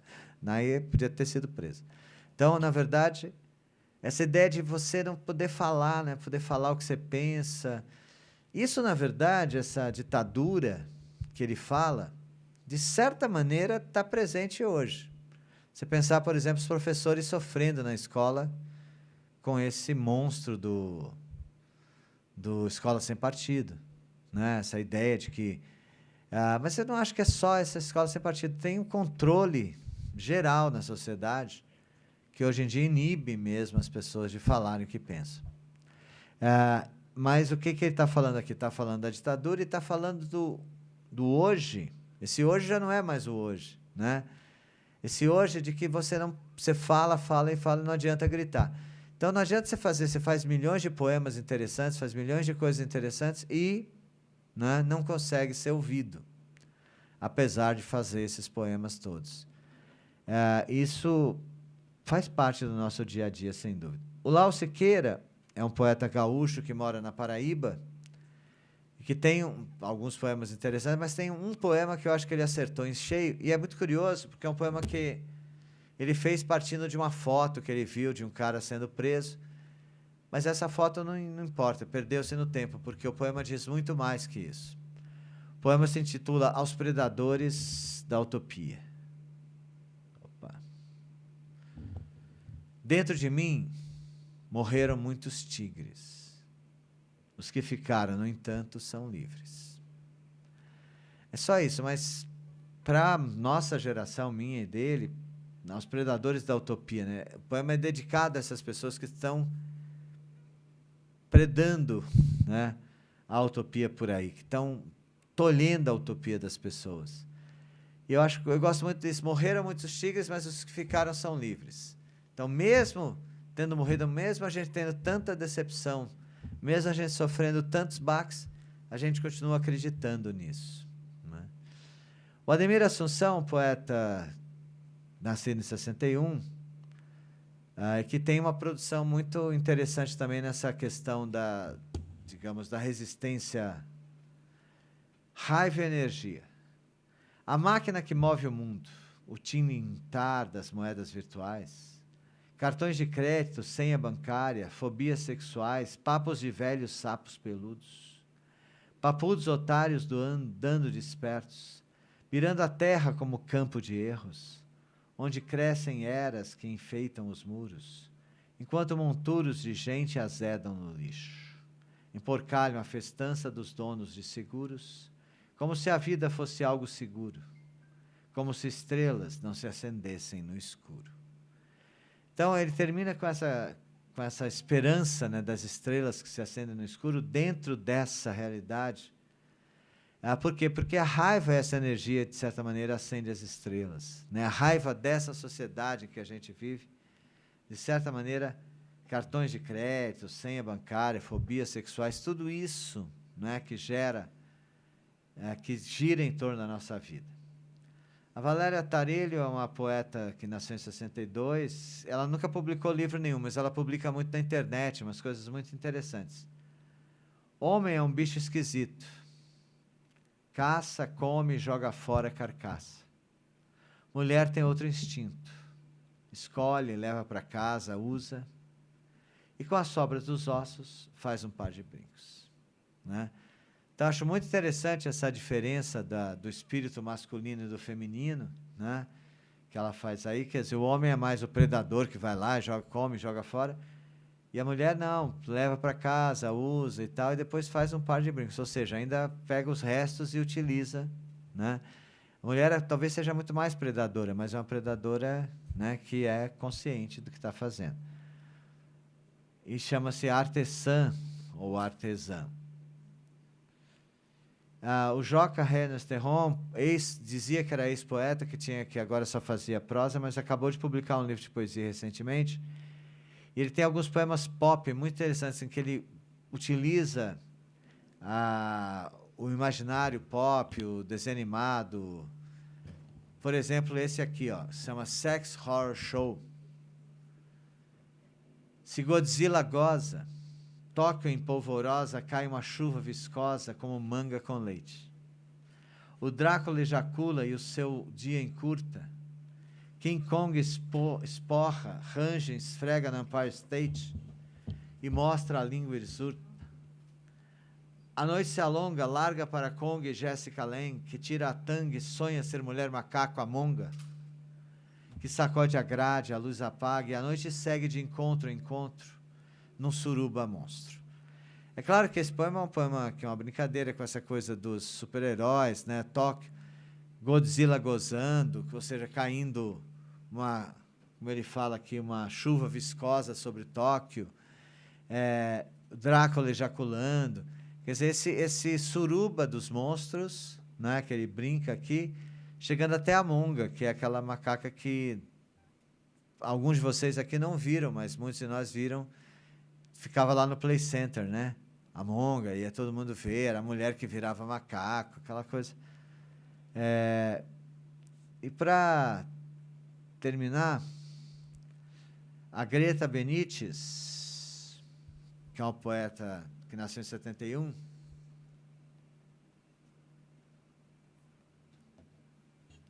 acender lâmpadas, refletor, velas, isqueiro, canhão, lanterna, candeeiro, cigarro, estrela, fogueira, vagalume, lampião. Não adianta nada, está tudo apagado entre nós. Então também tem esse jogo, né, com coisas que se acendem, refletor, vela, isqueiro, canhão, e está tudo apagado entre nós, fazendo um jogo com aquilo de está tudo terminado entre nós. E a Micheline Verunski, para terminar, que fez, inclusive, eu sei que ela fez mestrado aqui na PUC, não sei se está fazendo doutorado, acho que estava. O livro, havia de encontrar alguma velha ferida e nela supurando ainda teu rosto. Outonos e invernos esquecidos, infernos esquecidos, entre páginas amareladas e a dor, essa inútil traça. Então, olha, essa questão do livro, né? Havia de encontrar alguma ferida no livro, uma velha ferida supurando ainda teu rosto. Esse reflexo da pessoa, eu adoro esse poema. E terminando com entre páginas amareladas e a dor, essa inútil traça, a dor que vai corroendo o livro por dentro. Esses são exemplos, na verdade, de poetas, são 8 poetas que estão fazendo um trabalho muito interessante hoje. Daria para enumerar uma centena deles. Né? E todos tentando lutar contra o quê? Contra essa estagnação da sociedade que a gente vive, contra essa ditadura, eu chamo de ditadura do significado, que é um pouco o que o Platão propõe, né? Essa ditadura do conceitual, fazer uma literatura com imagens, com brincadeiras de palavras, e isso constituindo um poema que diga muito para a gente. Isso tem faltado muito na nossa sociedade em geral, e acho que é um pouco que a gente pode propor como, digamos, resistência, seja resistência às ditaduras normais que a gente vê, seja resistência a essa falta de cuidado com a palavra, com a poesia que a gente vê no cotidiano. Eu queria abrir aí para vocês falarem alguma coisa. Tem alguma questão aí relacionada à poesia que vocês queriam fazer? Pedro. Peraí.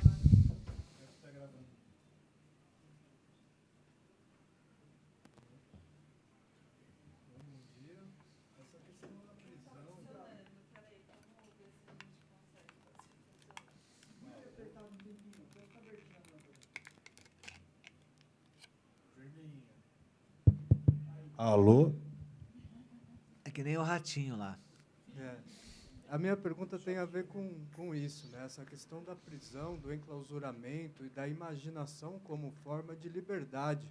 Me lembrou o Ali Salomão, que falou que uma vez ele foi detido e preso e que podiam prender o corpo físico dele, e que aquilo foi até bom, porque ele produziu mais, ele ficou no Carandiru preso, né? Não sei por quanto tempo, mas que podiam prender o corpo físico dele, mas a mente jamais. Então, eu acho isso bonito, né? Porque, embora a gente tente driblar tantas formas de autoritarismo, de conceito, né? De ficar preso ao conceito, ninguém pode entrar dentro da sua cabeça e restringir esses níveis de significação, de imaginação que a arte, em geral, oferece. Legal, adorei. Agora, tem uma coisa importante, que eu acho que hoje em dia, ainda nós não estamos vivendo um período de ditadura plena, né? Quer dizer, o que o Walid estava se referindo era um momento de ditadura em que as pessoas eram presas arbitrariamente mesmo, por suas ideias. Graças a Deus, a gente ainda não, espero que não chegue a isso, né? O que a gente vive é um momento em que as pessoas se deprimem. Talvez esse seja o pior mal hoje em dia. Né? A pior prisão é exatamente as pessoas deprimirem, as pessoas simplesmente não conseguirem mais lutar. Por isso que eu trouxe aquela experiência do ratinho. Porque, na verdade, resistir é também imaginar que é possível lutar. Ou imaginar que você tem essa possibilidade de fugir com a imaginação. O que ele fazia, o Walid era assim, né? 1000 a 1000, era pela imaginação. Né? Pela imaginação, ele ia criando outras coisas, outros universos, etc. E acho que isso é muito importante para a gente conseguir continuar resistindo. Né? Continuar resistindo através dessa imaginação. Mas, hoje em dia, eu acho que o grande problema é essa coisa da resignação, inclusive. Chegar num ponto em que ninguém acredita. Para onde a gente vai? Quais são nossos sonhos? Né? Acho que a poesia pode nos ajudar a criar isso novamente. Por quê? Porque eu acho, de certa maneira, isso tem sido bombardeado. Eu vejo, por exemplo, todas as áreas, política, para onde o Brasil vai, o que você quer. É difícil imaginar uma coisa legal, interessante acontecendo. Né? Os Estados Unidos tem o Trump também, é horrível. Mas tem lá aquelas 4 deputadas, a AOC, as amiguinhas dela. Pô, legal, está acontecendo coisa nova. O Partido Democrata tem apresentado alguns candidatos bem interessantes e tal. Então, você pode até se animar. Aqui no Brasil, parece que a gente meio que desistiu de se animar, depois dos baques que foram os últimos anos. Né? As pessoas, para onde vai? O que a gente vai fazer? Como é que a gente vai se organizar de novo para conseguir fazer uma coisa interessante nesse país? Isso em todos os sentidos, seja no sentido político, seja no sentido poético também. Né?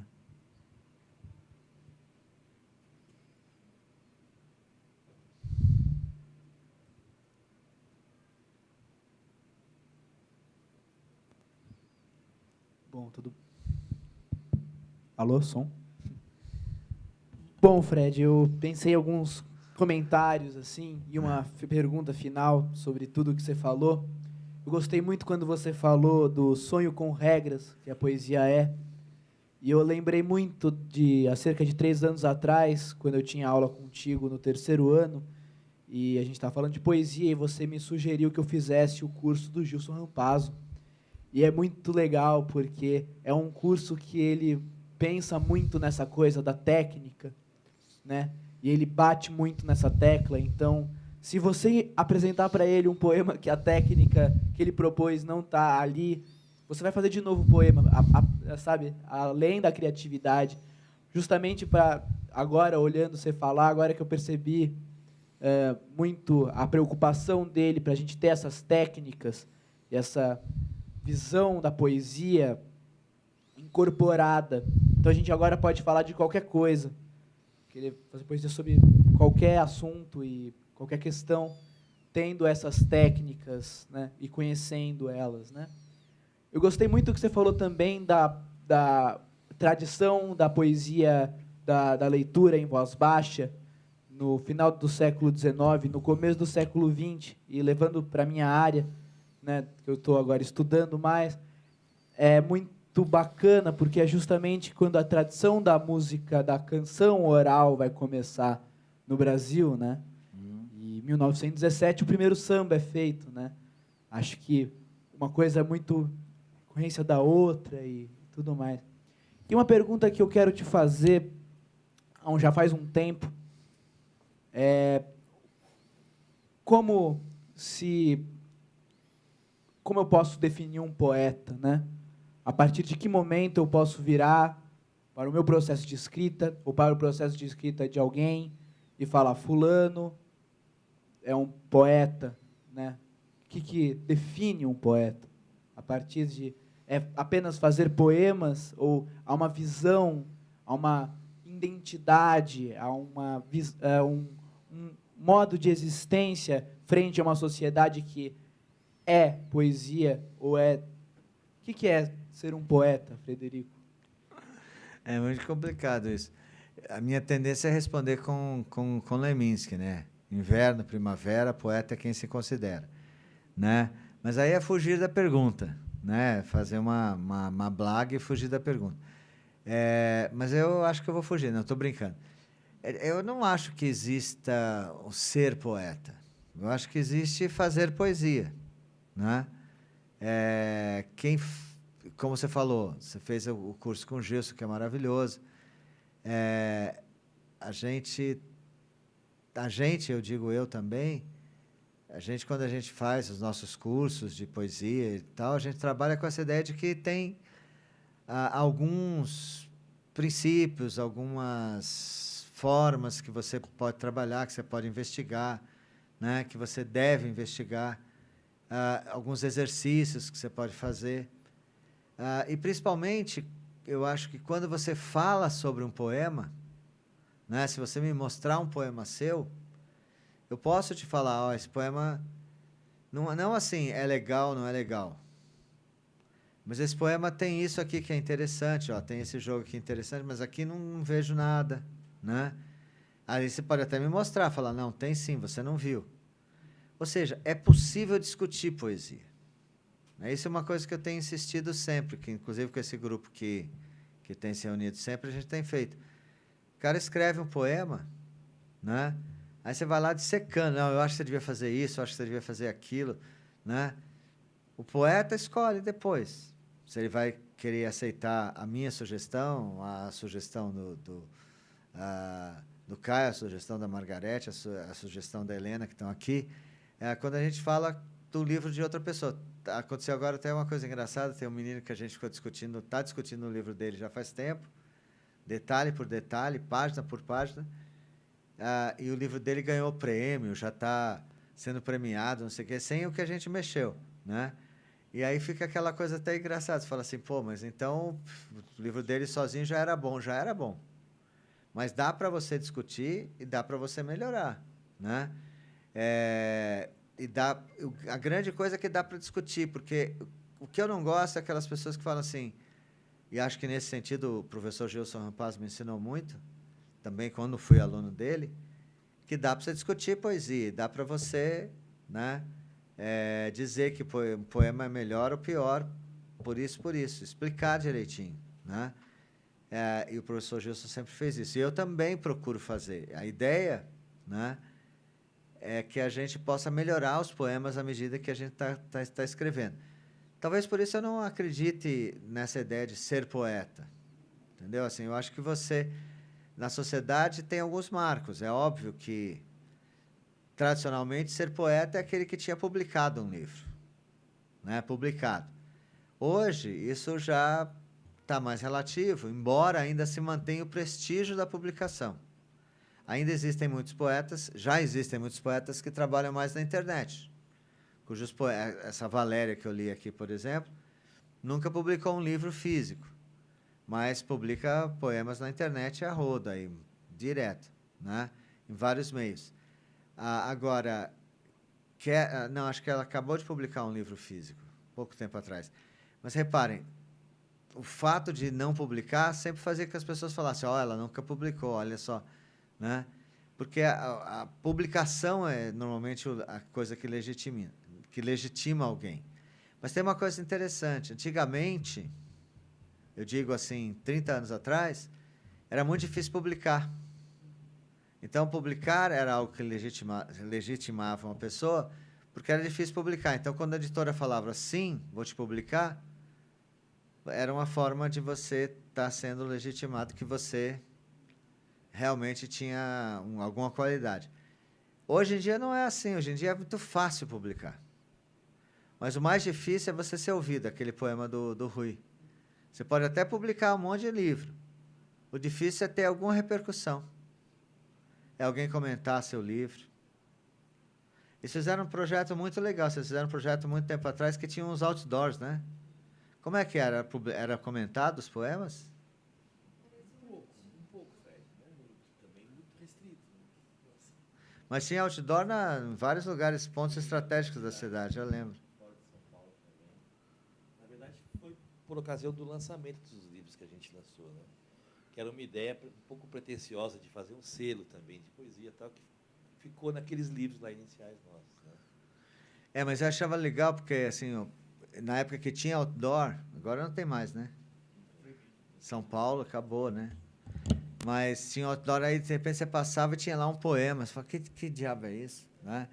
E eram os poemas interessantes, que eram os poemas deles, do Abel e do Elcio.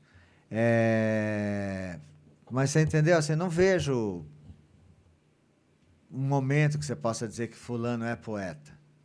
Não acho que existe uma atitude diferente nem nada. Eu acho que só existe fazer poesia. Existem muitos poetas sem poemas. O cara diz que é poeta, mas não escreve poema nem nada. O Hemingway falava isso. Falava, puxa, quantidade de escritor que eu encontro que nunca escreveu nada, né? Porque acaba não escrevendo e se dizendo escritor. Isso existe também.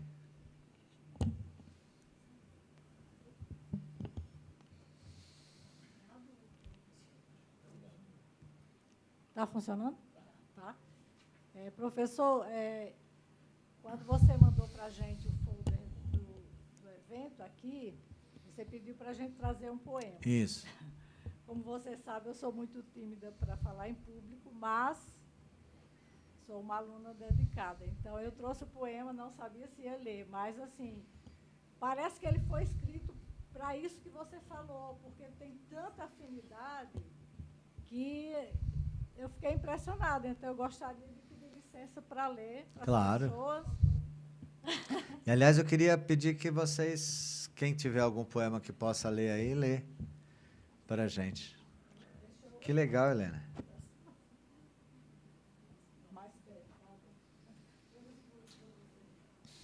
Eu acho que eu vou ficar ali na frente, né? Porque eu não vou conseguir respirar com a minha ansiedade.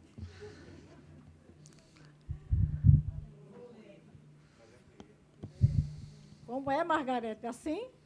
Pronto. Então, lá vai. O poema se chama A Fome dos Cães. Em meio a rugidos, gritos e alaridos e ribombos de trovões, algo se aproxima. Através da névoa, da cortina de chumbo que a tudo circunda. Há um monstro à solta, em urros ressentidos, há um terror à espreita, em um mundo do avesso, há um pavor à sombra de tudo que não é dito. Há um fogo destruidor nas florestas de rancor e abismos de fumaça, ao redor, acima e abaixo de cada espírito. Nessa terra, um silêncio arde, com o ódio em metástase, com os furores da guerra e o seu cortejo de feras. Eu poderia apenas odiar todo esse desatino, repudiar a baixeza dos açoites, renegar o obscuro infortúnio das páginas abertas dessa noite. Eu poderia ignorar esse fardo, batismo de viscosa morte sobre a fé de outros, me rebelar ante a ilúcida saga, me afastar do horror absoluto e abrigar-me sob o guarda-chuva de Passárgada. Mas escolho libertar este poema em tinta nua como a vida e vê-lo desdobrar-se por um céu desconhecido à espera do que ainda não foi perdido.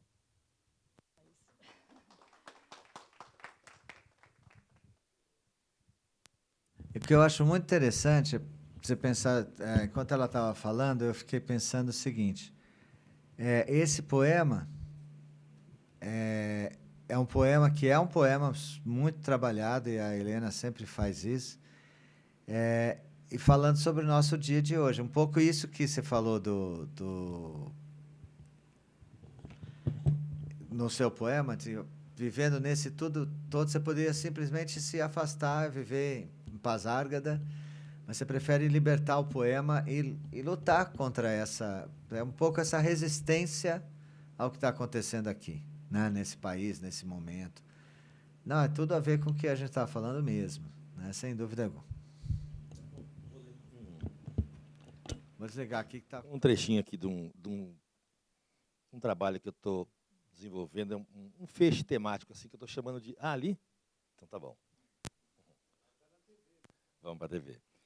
É um trechinho de um trabalho que eu estou chamando provisoriamente de Suíte Memória. São vários poemas curtos dentro desse tema da memória, do esquecimento, um tema muito caro para mim, e acho que para a poesia, e por tudo que o Fred tem feito também. E comenta um pouco isso que você colocou hoje aqui da nossa resistência, Fred. O poeminha diz assim: lembramos porque esquecemos.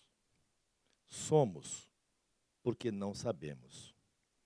Vamos porque nunca estivemos.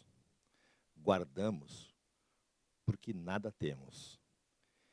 Enquanto escavamos, escrevemos.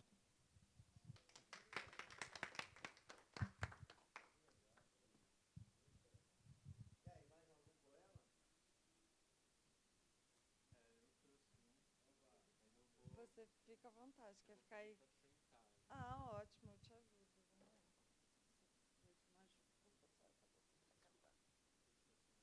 Então,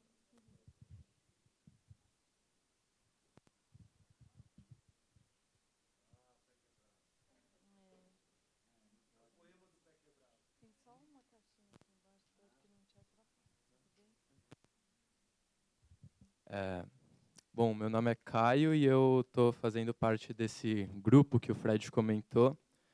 Eu queria primeiro dizer que é uma grande honra para mim essa oportunidade de poder conversar, discutir com essas pessoas muito legais, incríveis, que formam o nosso grupo. E, bom, esse poema que eu trouxe é um inédito que ninguém conhece. E eu acho que ele não está nessa chave da poesia resistência enquanto político militante, porque eu acho que como o Fred disse, a resistência vai muito além disso. E, bom, o nome do poema que eu trouxe é Muito Antes Deu. Força do desejo, meteoro sem matéria, cortando de través o fluxo sideral. Emissão pulso, ricocheteante, antes que o primeiro par de olhos soubesse ver a própria cor tatuada na água. Antes, muito antes, quando existia só o que atraía, quando existia só sexo sem vida.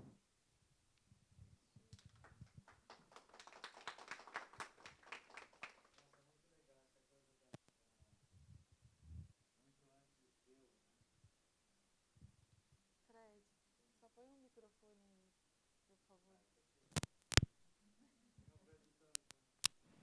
Está procurando o poema aqui. Aliás, um detalhe, deixa eu só... O Caio se apresentou, a Helena também, o Elcio Fonseca, né, que eu queria apresentar também, que é um poeta que está fazendo trabalho há muito tempo aí ligado à poesia. A gente se conheceu quando eles fizeram ele e o Abel fizeram esse trabalho muito legal de fazer uma editora com os livros deles e tal, e fazer um trabalho de divulgação, né? Porque eles são publicitários, né? Então eles pensaram esse trabalho com a divulgação, que é um dos grandes nós realmente da poesia hoje, eu acho, né? Embora ela esteja viva hoje mais nas praças, nos saraus, do que no livro, propriamente dito. Porque está muito difícil chegar o livro às pessoas e, principalmente, chegar com leituras críticas. Você não tem mais crítica no jornal, você não tem mais lugar nenhum em que as pessoas discutam o poema, né? E é importante essa coisa da discussão do poema mesmo. Eu queria agradecer a presença de todos vocês e dizer o seguinte: isso que eu falei aqui hoje são anotações, digamos. Eu ainda não... Eu quero escrever um texto maior sobre essa questão da expulsão dos poetas, do Platão, essa questão da associação dessa expulsão com o Saussure, com o signo linguístico e tal. Tem um texto que eu queria recomendar, que saiu na revista da USP, de um professor que eu acho que era um dos mais... Quer dizer, um grande herói meu, que era um grande professor que trabalhou em cursinho também, como eu trabalho há muitos anos, chamado Francisco Ascar. Ele também era professor de latim, deu aula na Unicamp e tal. E o Chico tem um texto na revista da USP, que é Platão e a poesia, a expulsão da poesia em Platão. É um texto que ele analisa essa questão de uma forma muito bacana, muito bem escrita. Dá para vocês acharem na internet, inclusive. Vocês colocarem lá Platão, poesia e Francisco Ascar, né? Tem o texto dele na internet, dá para baixar da revista da USP, né? Que é um texto muito interessante. Com relação a essa questão eu não conheço nenhum livro que... Tem um livro muito legal do Mengel sobre a questão da leitura e tal, mas eu não conheço nenhum texto especificamente sobre essa passagem, né, da leitura oral, da leitura falada para a leitura silenciosa, e talvez o retorno dele em alguns momentos da leitura. Isso acho que seria um negócio legal para uma tese aí de doutorado na história da ciência, né? Quem sabe você me aceita para fazer doutorado com você? Mas eu acho que seria muito legal isso, examinar isso a fundo, né? Eu peguei esse trecho aí do Santo Agostinho, mas tem algumas outras passagens. E, obviamente, procurei em alguns lugares, algumas pessoas que falam um pouco sobre isso. Tem um outro livro, né, mais específico sobre essa questão. Tem uma referência que, para mim, é muito forte também, é um escritor americano chamado Eric Havelock, né, um livro chamado Preface to Plato, Prefácio a Platão, foi traduzido em português. Tem uma edição em português. E tem um outro livro dele que eu gosto muito, chamado The Muse Learns to Write, A Musa Aprende a Escrever, que é muito interessante também. Mas ele trabalha mais nessa questão do Platão e do Homero e da literatura, e principalmente como funcionava a literatura grega para a cabeça do leitor grego, na época, leitor entre aspas, né? O mais ouvinte do que leitor. Então é isso aí, eu queria agradecer demais ao Zé e a todos vocês. No vácuo de informação, não sei quando, uma vez eu quis comentar esse assunto da leitura silenciosa, né? Eu me dei conta, besteirinha, mas... Tá, que 2 filmes do século XX sobre anjos, né? O do Wim Wenders, Anjos sobre Berlim, Asas sobre Berlim, né? Isso. E os anjos no filme mais pop, com a Mary, a loirinha bonitinha lá, Cidade de Los Angeles, né? Que é um anjo que se apaixona por uma gatinha, por uma neurocirurgia, uma gatinha. É muito bonitinha e tal. Tanto num filme como no outro, o local de, vamos dizer assim, convivência dos anjos na Terra, né, era dentro das bibliotecas, porque os humanos lá dentro, os vivos, né, encarnados, tudo, estavam só com o livro aberto e o espírito quieto, né, o espírito lendo as palavras do livro. Era uma cena muito maluca, porque era o lugar que os anjos se sentiam bem. Eu acho que nem o templo, a sinagoga, a mesquita, a igreja, eu até brinco, porque eu até cuido de sinagoga, não rola essa intimidade silenciosa. Tem fofoca, né, negócio, um monte de coisa rola, né, fofocas da comunidade dentro da igreja. E os anjos vão escolher o local onde rola a leitura silenciosa. Né? Legal. Curiosidade. É isso aí. Muito obrigado, então, e até vamos conversando aí sempre. Tá? Obrigado.